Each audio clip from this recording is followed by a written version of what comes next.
Okay बेटा, let me start the today's class. हम आज की क्लास को स्टार्ट करते हैं। बच्चों, हम डिस्कस कर रहे हैं टिश्यूज चैप्टर के बारे में। In the previous classes we have discussed about the plant tissues, the types of plant tissues, the transfer section of the dicot stem. Okay बेटा, let me start the next topic of the plant tissues, the tissue system। हम आज discuss कर रहे हैं बेटा tissue systems के बारे में। Okay,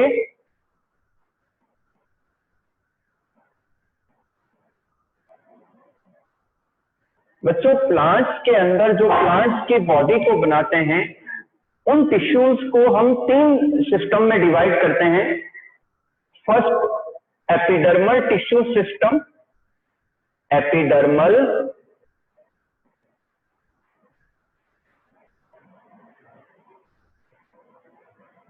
tissue system. Second, ground tissue system, ground tissue system.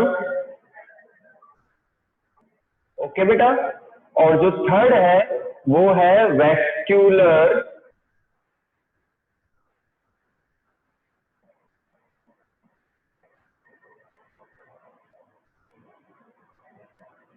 Okay बेटा, तो फर्स्ट हम लेते हैं epidermal tissue system.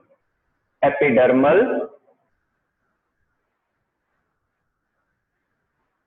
Tissue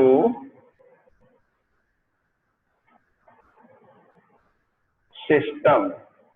okay बेटा, अब सुनिए ये क्या है। प्लांट की जो लीव्स हैं, प्लांट की जो स्टेम्स हैं, प्लांट के जो रूट्स हैं, तो उनकी जो आउटर लेयर है, जो आउटर मोस्ट लेयर होती है, उसे हम एपिडर्मिस कहते हैं। और ये क्या बनाता है? एपिडर्मल टिश्यू सिस्टम बनाता है। ओके बेटा, और ये पैरेन्काइमा टिश्यू के द्वारा बने होते हैं और इनकी जो सेल्स होती है वो डेंसली या कॉम्पैक्टली पैक्ड होती हैं। और जो एपिडर्मिस होती है इनके अंदर बीच बीच में स्पोर्स पाए जाते हैं, स्टोमेटा पाए जाते हैं। ओके, तो स्टोमेटा की स्ट्रक्चर को हमने प्रीवियस क्लास में हमने डिस्कस किया था, तो आज हम नहीं करेंगे इसको, क्योंकि स्टोमेटा को मैं समझा चुका हूँ, स्टोमेटल एपरेटस को समझा चुका हूँ। तो एपिडर्मिस पार्ट में स्टोमेटा पाया जाता है। स्टोमेटा की जो सेल्स हैं उन्हें हम गार्ड सेल्स कहते हैं।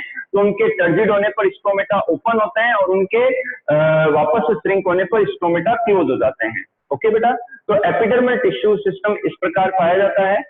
और जो बड़े प्लांट है जिनका जो एपिडर्मल पार्ट है वो एकदम हार्ड हो जाता है और उस पार्ट को फिर हम क्या कहते हैं? कॉर्क कहते हैं।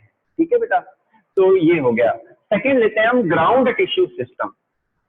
सेकेंड हम लेते हैं ग्राउंड टिश्यू सिस्टम।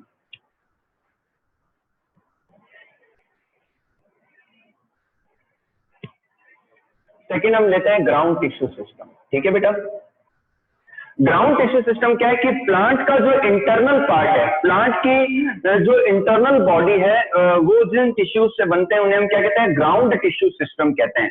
तो इनके अंदर बच्चों हाइपोडर्मिस, कॉर्टेक्स, एंडोडर्मिस, पेरिसाइकल, पिथ, ये जो रीजन है प्लांट के वो सारे इंक्लूड होते हैं। ओके बेटा, और ये कॉलिनकाइमा एंड पैरेन्काइमा टिश्यूज के द्वारा बने होते हैं। ओके बेटा, तो इसे हम कहते हैं ग्राउंड टिश्यू सिस्टम। और जो थर्ड ले रहे हैं हम,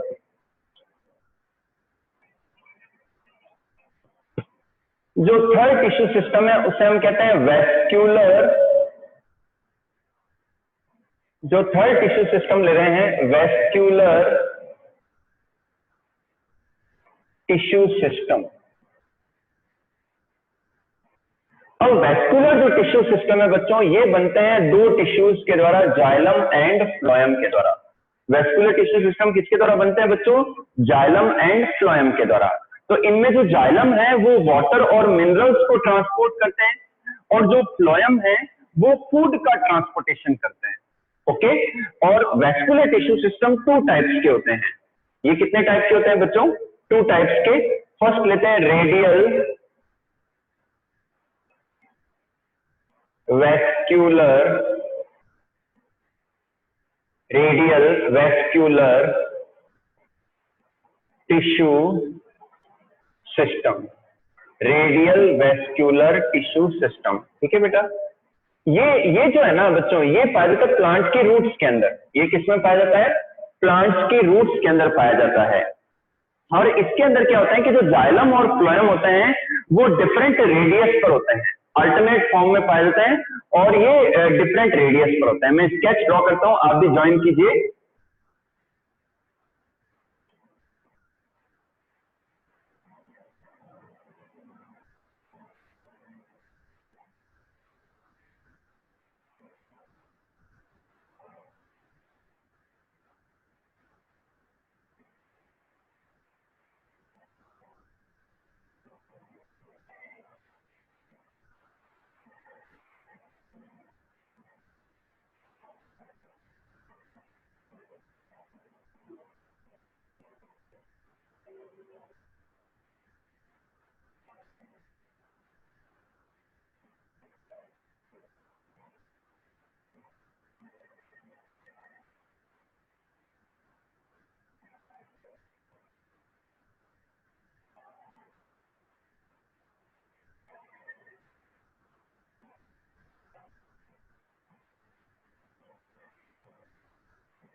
ओके बेटा, इस तरीके से। अब इसमें ये जो है ना, ये तो है जाइलम, ये क्या है? जाइलम है, और ये है फ्लोएम। ओके, ठीक है बेटा, देख लीजिए, आप स्केच को देख लीजिए, अल्टरनेट फॉर्म में पाए जा रहे हैं, और ये जनरली प्लांट की रूट्स में होता है ऐसा, और ये जाइलम और फिर ये फ्लोएम, यानी कि डिफरेंट रेडियस पर है, और इसीलिए इन्हें हम क्या कहते हैं? रेडियल वेस्क्यूलर टिश्यू सिस्टम कहते हैं। क्या कहते हैं? रेडियल वेस्क्यूलर टिश्यू सिस्टम इन्हें हम कहते हैं। ओके बेटा, अब ध्यान से देख लीजिए स्केच को। ओके, तो मैं इसको रब करता हूं, और नेक्स्ट लेते हैं हम कंजॉइंट वेस्कुलर टिश्यू सिस्टम, जो इसी का ही पार्ट है, वेस्कुलर टिश्यू सिस्टम का ही।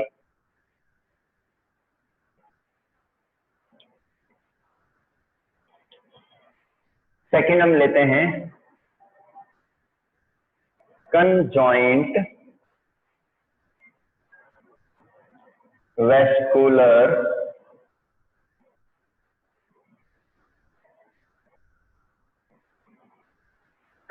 Vascular tissue system.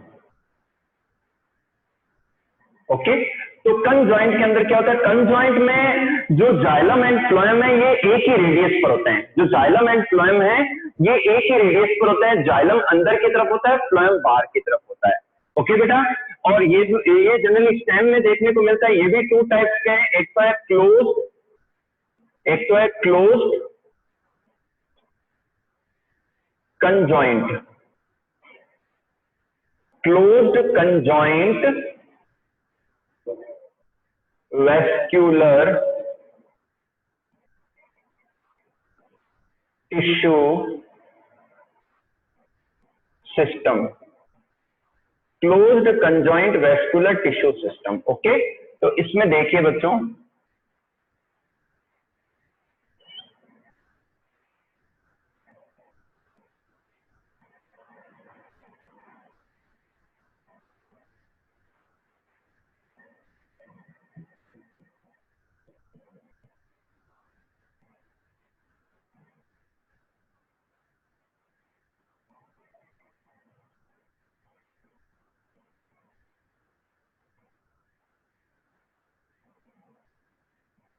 जनरली जो मोनोकोट स्टेम्स होते हैं, जो मोनोकोट प्लांट है, इनके स्टेम में क्या होता है?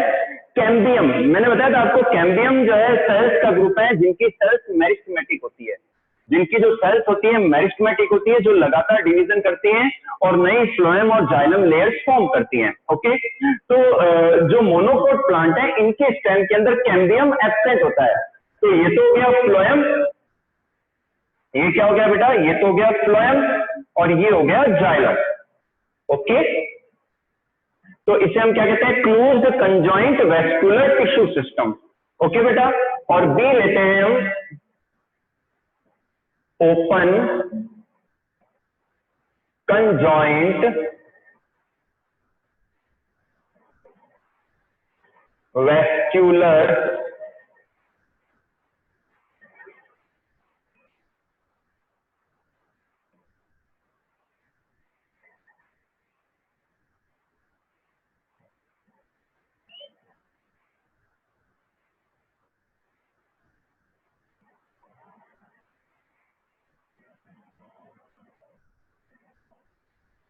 ओपन। अब जो डाइकोट प्लांट है इनके अंदर क्या होता है कि जो फ्लोएम और जाइलम है इनके बीच में बच्चों एक कैम्बियम की लेयर भी होती है। एक क्या होती है, कैम्बियम की लेयर भी पाई जाती है। ओके,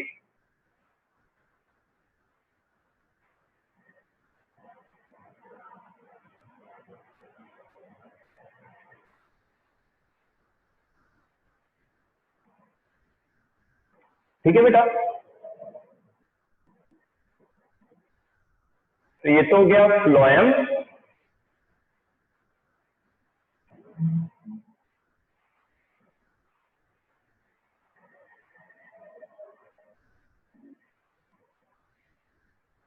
ठीक है बेटा, तो ये जाइलम है और ये फ्लोएम और ये बीच में कैम्बियम की शीट है। ओके, तो इसे हम क्या कहते हैं, open conjoint vascular tissue system. तो आप स्केच देख लीजिए बच्चों, और मैं समझता हूं कि ये टॉपिक आपको अच्छे से समझ में आया है।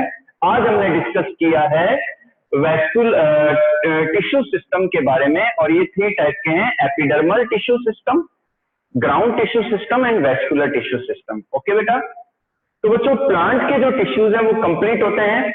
अब मैं स्टार्ट करूंगा एनिमल टिश्यूज के बारे में।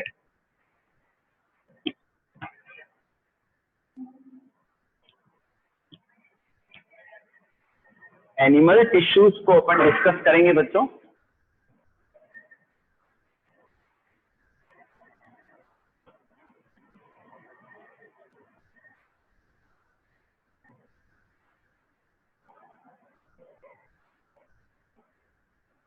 ठीक है बच्चों, मैंने आपको बताया था कि जो टिश्यूज की जो स्टडी है, जो टिश्यूज की जो स्टडी है उसे हम कहते हैं हिस्टोलॉजी। क्या कहते हैं, हिस्टोलॉजी कहते हैं।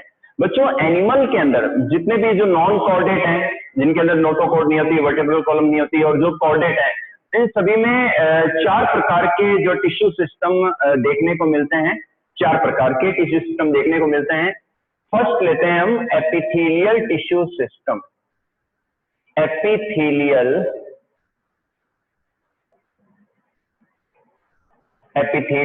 टिश्यू सिस्टम, या एपिथेलियल टिश्यूज कह देते हैं इनको हम, इन्हें हम कह देते हैं एपिथेलियल टिश्यूज। ओके बेटा, एपिथेलियल टिश्यूज। सेकंड हम लेते हैं मस्क्यूलर टिश्यूज, मस्क्यूलर या मसल टिश्यूज भी कह सकते हैं। ओके, और थर्ड हम लेते हैं कनेक्टिव टिश्यूज। थर्ड क्या लेते हैं बेटा हम, कनेक्टिव टिश्यूज। ओके, और फोर्थ हम लेते हैं नर्वस टिश्यूज। फोर्थ हम क्या लेते हैं बेटा हम, नर्वस टिश्यूज। ओके, अब ध्यान से सुनिए, एपिथेलियल टिश्यू जो है बॉडी ऑर्गन्स और बॉडी की कवरिंग को बनाते हैं, बॉडी के इंटरनल जो इंटरनल लाइनिंग है उनको बनाते हैं। तो ऐसे टिश्यूज को हम क्या कहते हैं, एपिथेलियल टिश्यू कहते हैं। फिर लेते हैं मसल टिश्यू या मस्कुलर टिश्यूज। जो मसल टिश्यूज है ये हमारी मसल्स को बनाते हैं। हमारी क्या बनाते हैं, मसल्स को बनाते हैं, जो लोकोमोशन में और बॉडी के मूवमेंट में हेल्प करते हैं। फिर लेते हैं नर्वस टिश्यूज। जो नर्वस टिश्यूज हैं, सॉरी कनेक्टिव टिश्यूज। जो कनेक्टिव टिश्यूज है ये बॉडी के डिफरेंट पार्ट को, डिफरेंट ऑर्गन्स को कनेक्शन देते हैं, कनेक्ट करवाते हैं। तो इन्हें हम कनेक्टिव टिश्यूज कहते हैं। और फिर लेते हैं नर्वस टिश्यूज। नर्वस टिश्यूज जो है हमारे ब्रेन को, हमारे स्पाइनल कोड को, हमारे पूरे नर्वस सिस्टम को फॉर्म करते हैं। तो बच्चों अब हम इनको एक एक करके डिस्कस करेंगे डिटेल के अंदर। ओके, तो सबसे पहले मैं स्टार्ट करता हूं। The first one is the epithelial tissues. बच्चों एपिथेलियल टिश्यूज को एपिथेलियम भी कहते हैं। बच्चों एक चीज ध्यान रखना, जो हायर एनिमल्स हैं ये, या जो नॉन कॉर्डेट भी हैं, कुछ नॉन कॉर्डेट और कुछ हायर एनिमल, ठीक है। नहीं सॉरी, कुछ नॉन कॉर्डेट और सभी हायर एनिमल्स जो कॉर्डेट्स हैं, इनके अंदर जब एम्ब्रियो का डेवलपमेंट होता है, इनके अंदर क्या होता है बच्चों, जब एम्ब्रियो का डेवलपमेंट होता है तो इन एम्ब्रियो के अंदर जर्म लेयर बनती है, जिन्हें हम जर्मिनल लेयर्स भी कह सकते हैं। और ये 3 होती हैं। ये क्या होती है? 3 होती हैं। स्पेशली हायर एनिमल्स की मैं बात करूं तो इन 3 जर्मिनल लेयर्स का नाम है, सबसे बाहरी जो लेयर है उसका नाम है एक्टोडर्म, जो मिडल लेयर होती है उसे कहते हैं मेसोडर्म, और जो इनर लेयर होती है उसे हम कहते हैं एंडोडर्म। क्या कहते हैं? एंडोडर्म। एक्टोडर्म,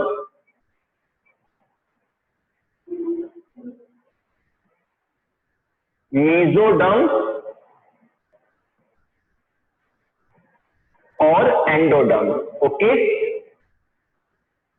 अब सुनिए, ये मैंने क्यों बताया आपको बच्चों। क्या होता है कि इन 3 जर्मिनल लेयर से, एक्टोडर्म, मेसोडर्म, एंडोडर्म से, बॉडी जब एम्ब्रियो डेवलप हो रहा होता है तो बॉडी के जितने भी ऑर्गन्स हैं, जितने भी पार्ट्स हैं, वो सभी इन 3 जर्मिनल लेयर से डेवलप होते हैं। ओके बेटा, तो इस तरीके से तो जो एपिथेलियल टिश्यूज हैं, जो एपिथेलियल टिश्यूज हैं, ये एक्टोडर्म से भी ओरिजिन होते हैं, मेसोडर्म से भी ओरिजिन होते हैं और एंडोडर्म से भी ओरिजिन होते हैं। तीनों ही लेयर से ये ओरिजिन होते हैं। ओके बेटा, तो अब बात करते हैं एपिथेलियल टिश्यूज की। तो एपिथेलियल टिश्यूज के फंक्शन मैं ब्रीफ में बता देता हूं, फिर इनके डिफरेंट क्लासिफिकेशन को हम करते हैं। एपिथेलियल टिश्यूज प्रोटेक्शन देता है, एपिथेलियल टिश्यूज सिक्रेशन में रोल प्ले करता है, एक्सक्रीशन में रोल प्ले करता है, रेस्पिरेशन में रोल प्ले करते हैं। उसके अलावा जो गैमेट्स का फॉर्मेशन है उनके अंदर भी जो है एपिथेलियल टिश्यूज अपना रोल प्ले करते हैं। ओके बच्चों, तो अब हम बात करते हैं एपिथेलियल टिश्यूज के टाइप्स की। एपिथेलियल टिश्यूज के टाइप्स के बारे में हम डिस्कस करते हैं। तो फर्स्ट लेते हैं, ये 2 टाइप के हैं। एक तो है simple epithelial tissues, simple epithelial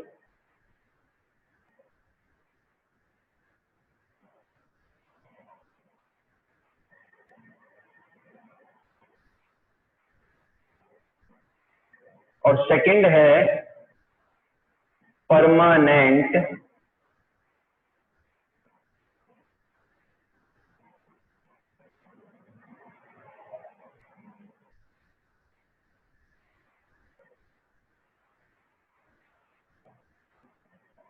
simple epithelial tissues and second one is the sorry बच्चों, कंपाउंड, परमानेंट नहीं, कंपाउंड, सॉरी बच्चों, simple epithelial tissues and compound epithelial tissues. अब इनमें फर्क क्या है? जो सिंपल एपिथेलियल टिश्यूज होते हैं ये सेल्स की सिंगल लेयर से बनते हैं। जो सिंपल एपिथेलियल टिश्यूज हैं ये सेल्स के सिंगल लेयर से बनते हैं। आगे बात समझ में। और जो कंपाउंड एपिथेलियल टिश्यूज हैं वो सेल्स के मल्टीपल लेयर से, 5 या 7 लेयर्स के मिलने से बनते हैं। ये डिफरेंस है बच्चों। तो पहले हम डिस्कस करते हैं सिंपल एपिथेलियल टिश्यूज को। किसको डिस्कस करते हैं? सिंपल एपिथेलियल टिश्यूज के बारे में डिस्कस करते हैं।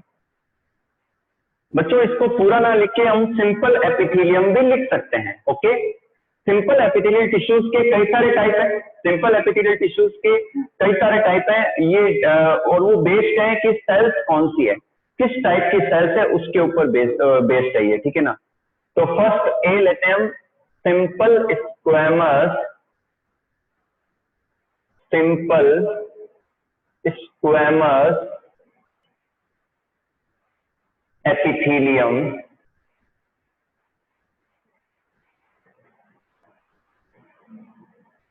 Simple squamous epithelium. अब इसमें क्या होता है बच्चों कि सेल्स की सिंगल लेयर होती है और जो सेल्स होती हैं वो स्क्वैमस होती है। वो क्या होती हैं? स्क्वैमस होती है। ठीक है बेटा।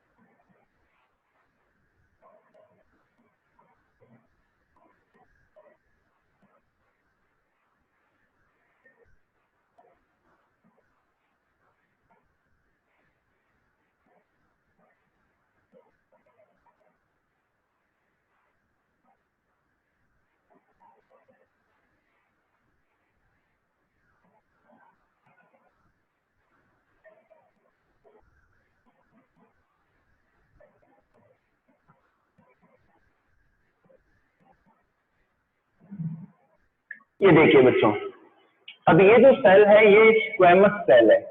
ये क्या है? स्क्वेमस सेल है बच्चों। और ये न्यूक्लियस है। ये क्या है? न्यूक्लियस है। और ये जो फ्लूइड है अंदर ये है साइटोप्लाज्म।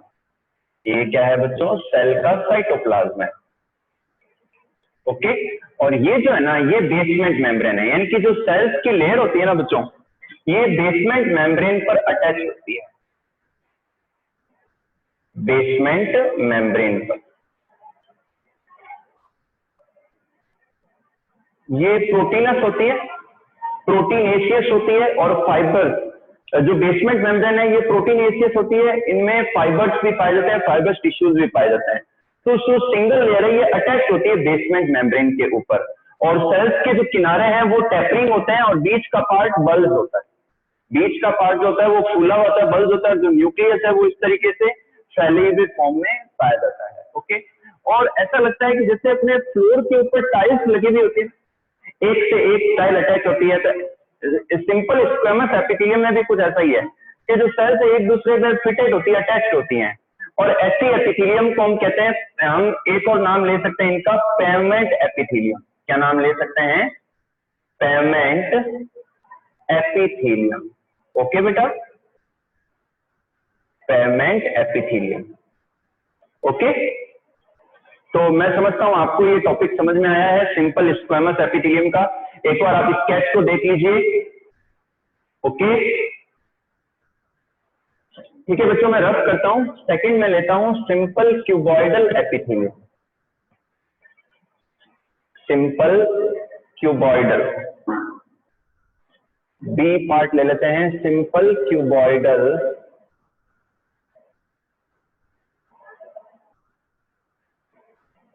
Simple cuboidal epithelium. ठीक है बेटा। अब इसमें क्या होता है, इसमें भी सेल्स की सिंगल लेयर होती है बच्चों, लेकिन जो सेल्स होती है वो क्यूब लाइक होती हैं। जो सेल्स होती हैं वो कैसी होती है बच्चों? क्यूब शेप होती हैं। ओके।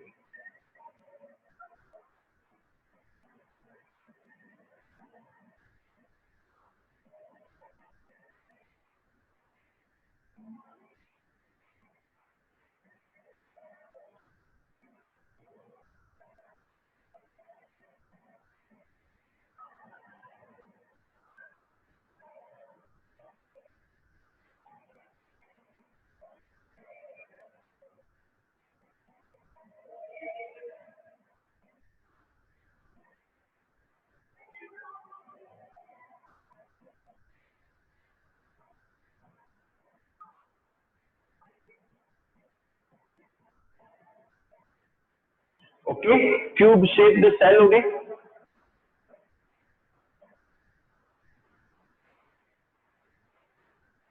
ये न्यूक्लियस हो गया।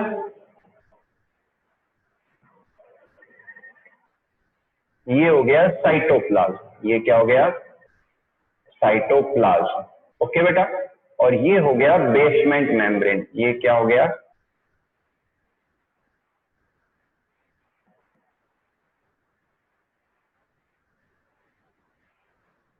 Basement membrane. तो आप स्केच देख लीजिए। तो ऐसी सेल लेयर को हम क्या, ऐसी एपिथेलियम को हम कहते हैं क्यूबॉइडल, सिंपल क्यूबॉइडल एपिथेलियम। क्या कहते हैं बेटा हम? Simple cuboidal epithelium. ओके, इन्हें हम क्या कहते हैं? Simple cuboidal epithelium. ओके बच्चों, तो मैं समझता हूं आपको अच्छे से समझ में आ रहा है ये। नेक्स्ट अपन लेते हैं simple columnar epithelium. Next topic लेते हैं हम। टाइप्स कर रहे हैं हम सिंपल एपिथेलियम के। Okay,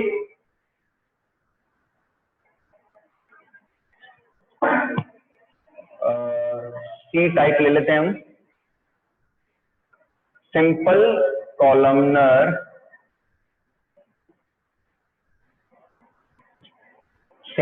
columnar epithelium. ये ले लेते हैं, फिर हम आगे डिस्कस करेंगे। और इसमें क्या होता है बच्चों कि जो सेल्स होती है ना वो कॉलम शेप्ड होती है, लॉन्ग होती है और कॉलम शेप्ड होती है। कैसी होती है बच्चों? कॉलम शेप्ड सेल्स होती हैं।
तो ये तो होगी कॉलम सेल्स,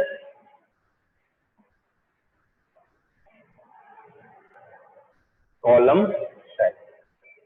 ओके बेटा, ये हो गई कॉलम सेल और ये हो गया न्यूक्लियस। ओके, और ये हो गया बेसमेंट मेम्ब्रेन।